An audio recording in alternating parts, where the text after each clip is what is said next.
Welcome to the Squeaky Wheel Farm. Hi, I'm Christine. Today I'm going to be working on doing some gutter gardening. I was able to find some old gutters that were free, didn't cost me anything. I'll be able to even hang these and do a vertical garden, which I've not done before, but I'm interested in doing. It's going to give me a lot of additional space here in this greenhouse. If you're itching to get into the garden yourself, this might give you an early start. One more thing, I wanted to give you an idea that I saw somewhere, I'm not sure where I saw it, but gardeners, if they scratch their nails over bars of soap, you get the little bits of soap impacted underneath your nails, and it's a whole lot easier to clean up. So just something that I do occasionally when I can remember to do it, but I thought it was a good idea, and it does work. It feels a little uncomfortable at first, but you get used to it, and it makes the cleanup a whole lot easier. So all I'm doing here is I'm just putting a layer of dirt throughout this gutter. Now these gutters didn't come with end caps. There's a few of them that have some end caps, but what I'm doing is I've just covered up the ends with duct tape. Hopefully that'll hold it enough, because it's not going to be on for very long. And I've got a couple of packages of just Alaskan peas. They grow well here, and they've always produced well for me, so this is what I'm using. They're very inexpensive. These were 4 for $1. So total investment here other than the dirt is $1, because the gutters were free. Now this soil is all very moist already, and I'm gonna plant these pretty thick, at least 2 seeds every 2 inches. More so if I've got enough. I'll go back through and put a couple more. And the reason I'm planting them so thick is because I want it to be a very thick root mass when I go ahead and put these out into the garden. When you go to plant them in your garden, you just scratch a little trench and then just shove them off the gutter and lay them into the trench. It's supposed to be super easy, so I'm going to give it a try. Peas are a favorite in our family, especially fresh peas. By fresh peas, my grandkids usually go out there and eat them right off the plant. The dogs will eat them off the plant. They're very tasty and sweet, and so they don't last long. If you get one like this, it's just a half of a pea. Pitch it, because it's not going to germinate. Now the nice thing about peas is the whole plant is edible.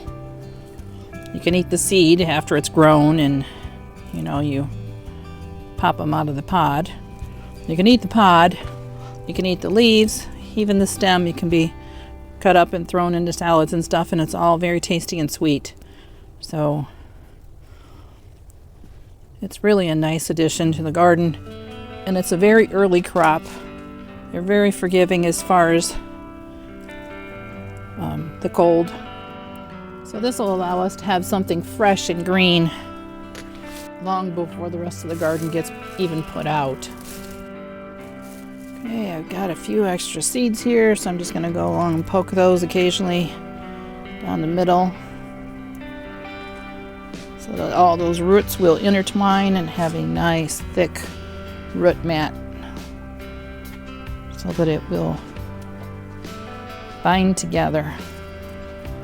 And then it's just a matter of poking them down in the dirt a little bit, or in my case I could probably add a little bit of dirt over the top, because I haven't made this too full. And these should grow just fine, especially here in the greenhouse. It does get warm during the day if there's sun. Now there's no sun, and it's awful cold and windy and rainy. We had a couple of nice days last week. It made me want to get out and garden. It's kind of nice to get motivated like that, where you can get an early start, get things cleaned up, get your pots cleaned, and just get everything ready so that when it's time, you can run with it.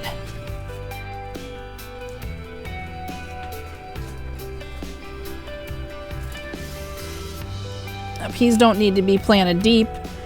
So I'm just going to put a light layer of dirt over the top just to fill in the holes that I poked.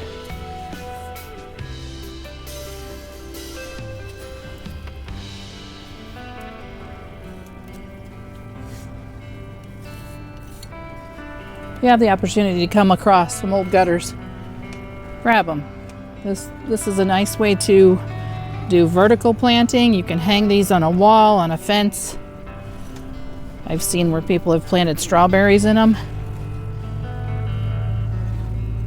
And it just helps to expand your garden without having to do a whole lot of work. Now there is one downfall to doing a gutter garden, and it's the same as with any other container. You have to care for your plants a little more. And it requires really being cautious about the watering. Now I did not poke holes in the bottom of this gutter, and I did that specifically for a reason, because I want to use it for other purposes. And by doing this, what I plan to do is just have my husband hang it with just one edge a little higher, a couple inches higher than the other, so that the water will drain down and out if I happen to overwater it. But generally, the danger about planting in containers is more so the other direction, that you're not watering enough. Or at least that's my experience, is that there's times where I let things dry out a little too much. And especially containers in the house. Our house is incredibly dry in the wintertime, and that's a problem. I'm just going to pat these down a little bit so that the seeds make good connection with the soil. This potting soil is really very moist. If I wanted to get an even more jump start on these peas, I could have soaked them in water.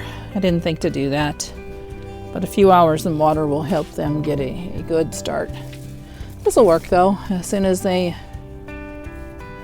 grab some of that moisture from the soil, they'll take off in just a few days.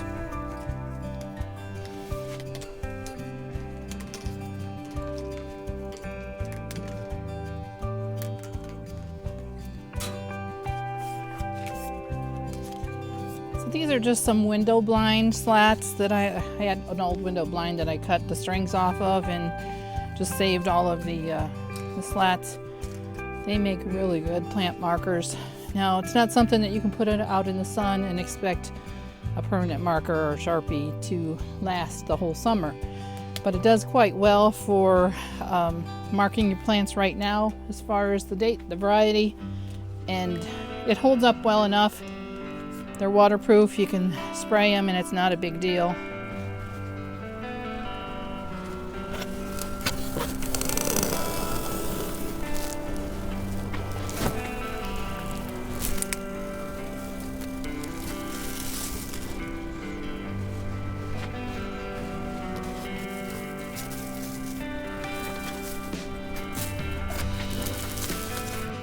By covering this with some saran wrap, it'll help to hold the moisture in so that the seeds will be able to wick up the moisture from the soil, and I'm hoping it'll give it an extra layer of protection because it is still pretty cold. I'm looking at the thermometer in my greenhouse, in my hoop house, and it is, well, one thermometer says 49 degrees and the other one says 52. So somewhere in there, most plants want the soil to be at least 50 degrees before they're going to germinate.